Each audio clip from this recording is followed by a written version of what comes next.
Hi friends, welcome to my channel. ನೀವಿನ್ನೂ ನಮ್ಮ YouTube ಚಾನಲ್ಗೆ ಜಾಯ್ನ್ ಆಗಿಲ್ಲ ಅಂದರೆ ವಿಡಿಯೋ ಕೆಳಗಡೆ ಕಾಣ್ತಿರೋ ರೆಡ್ ಸಬ್ಸ್ಕ್ರೈಬ್ ಬಟನ್ನ ಕ್ಲಿಕ್ ಮಾಡಿ ಹಾಗೂ ನಮ್ಮ ಎಲ್ಲ ವಿಡಿಯೋಗಳನ್ನು ಮೊಟ್ಟ ಮೊದಲನೇದಾಗಿ ನೋಡೋದಕ್ಕೆ ಪಕ್ಕದಲ್ಲಿರೋ ಬೆಲ್ ಐಕಾನ್ನ ಆಕ್ಟಿವೇಟ್ ಮಾಡ್ಕೊಳ್ಳಿ.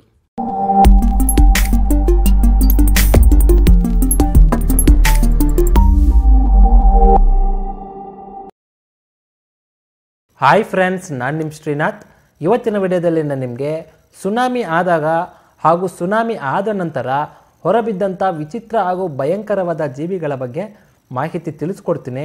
ತುಂಬ ಇಂಟ್ರೆಸ್ಟಿಂಗ್ ಆಗಿರುತ್ತೆ ಇವತ್ತಿನ ವಿಡಿಯೋ. ಬನ್ನಿ ವಿಡಿಯೋ ನೋಡ್ಕೊಂಡು ಬರೋಣ.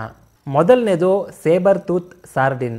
ಸುನಾಮಿ ಆದ ಕೆಲವು ದಿನಗಳ ನಂತರ ಮಾರ್ಚ್ ತಿಂಗಳಲ್ಲಿ ವಿಚಿತ್ರ ಹಾಗೂ ಭಯಂಕರವಾಗಿ ಕಾಣಿಸೋ ಈ ಜೀವಿಯ ಫೋಟೋ ಇಂಟರ್ನೆಟ್ನಲ್ಲಿ ತುಂಬ ವೈರಲ್ ಆಗುತ್ತೆ.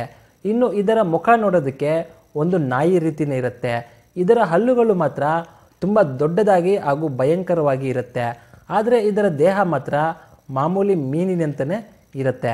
ಸುನಾಮಿ ಆಗೋದಕ್ಕೂ ಮುಂಚೆ ಇಂಥ ಜೀವಿ ಎಲ್ಲೂ ಕಾಣಿಸಿರಲಿಲ್ಲ. ಅಷ್ಟೇ ಅಲ್ಲದೆ ಸುನಾಮಿಯ ನಂತರ ಕೂಡ ಇಂಥ ಜೀವಿ ಇಲ್ಲಿ ತನಕ ಮತ್ತೆ ಕಾಣಿಸಿಲ್ಲ. ಎರಡನೇದು ಮ್ಯೂಟೆಂಟ್ ಫಿಶ್.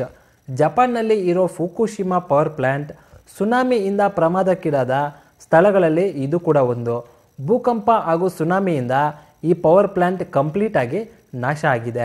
ಈ ಕಾರಣದಿಂದ ಈ ಪವರ್ ಪ್ಲ್ಯಾಂಟ್ನಲ್ಲಿ ಸಾಕಷ್ಟು ಸ್ಫೋಟಗಳು ಸಂಭವಿಸಿದೆ. ಇನ್ನು ಈ ಪವರ್ ಪ್ಲ್ಯಾಂಟ್ನಿಂದ ರೇಡಿಯೇಷನ್ ಜಾಸ್ತಿ ಆಗಿದ್ದರಿಂದ ಅಲ್ಲಿನ ಸುತ್ತಮುತ್ತಲಿನ ಪ್ರದೇಶದ ಜನರನ್ನು ಅಲ್ಲಿನ ಗವರ್ನಮೆಂಟ್ ಬೇರೆ ಕಡೆಗೆ ಸ್ಥಳಾಂತರಿಸ್ತಾರೆ. ಇನ್ನು ಈ ಘಟನೆ ನಡೆದ ಕೆಲವು ದಿನಗಳ ನಂತರ ಅಲ್ಲಿನ ಒಬ್ಬ ಮೀನುಗಾರನಿಗೆ ಒಂದು ವಿಚಿತ್ರವಾದ ಮೀನು ಸಿಗುತ್ತೆ. ಇನ್ನು ಆ ಮೀನಿನ ಬಾಯಲ್ಲಿ ಒಂದೇ ಒಂದು ಹಲ್ಲು ಕೂಡ ಇರೋದಿಲ್ಲ. ಇನ್ನು ಆ ಮೀನಿನ ಮುಖ ತುಂಬ ದೊಡ್ಡದಾಗಿದ್ದು ಆದರೆ ಆ ಮೀನಿನ ದೇಹ ಮಾತ್ರ ತುಂಬ ಚಿಕ್ಕದಾಗಿರುತ್ತೆ. ಇನ್ನು ವಿಜ್ಞಾನಿಗಳು ಹೇಳುವ ಪ್ರಕಾರ ಈ ಮೀನು ಈ ರೀತಿ ಆಗೋದಕ್ಕೆ ಆ ಪವರ್ ಪ್ಲ್ಯಾಂಟ್ನಿಂದ ಬರ್ತಾ ಇರೋ ರೇಡಿಯೇಷನ್ನಿಂದಲೇ ಅಲ್ಲಿನ ಮೀನುಗಳು ಈ ರೀತಿ ಭಯಂಕರವಾಗಿ ಮ್ಯೂಟೇಷನ್ಗೆ ಗುರಿ ಆಗ್ತಾ ಇದೆಯಂತೆ. ಮೂರನೇದು ಬೆಲುಗಾ ಹೈಬ್ರಿಡ್. ಇನ್ನು ಈ ಫೋಟೋ ಸುನಾಮಿ ಆದ ಕೆಲವು ದಿನಗಳ ನಂತರ ಸಡನ್ನಾಗಿ ಇಂಟರ್ನೆಟ್ನಲ್ಲಿ ವೈರಲ್ ಆಗುತ್ತೆ. ಇನ್ನು ಇದು ನೋಡೋದಕ್ಕೆ ಬೆಲುಗಾ ವೇಲ್ ಮತ್ತು ಶಾರ್ಕ್ಗೆ ಹುಟ್ಟಿರೋ ಒಂದು ಹೈಬ್ರಿಡ್ ಮೀನಿನಂತೆ ಕಾಣುತ್ತೆ. ಆದರೆ ಇಂಥ ಒಂದು ಜಾತಿಯ ಮೀನು ಇದೆ ಅಂತ ವಿಜ್ಞಾನಿಗಳ ಬಳಿ ಯಾವುದೇ ರೀತಿ ರೆಕಾರ್ಡ್ಗಳು ಇಲ್ಲ.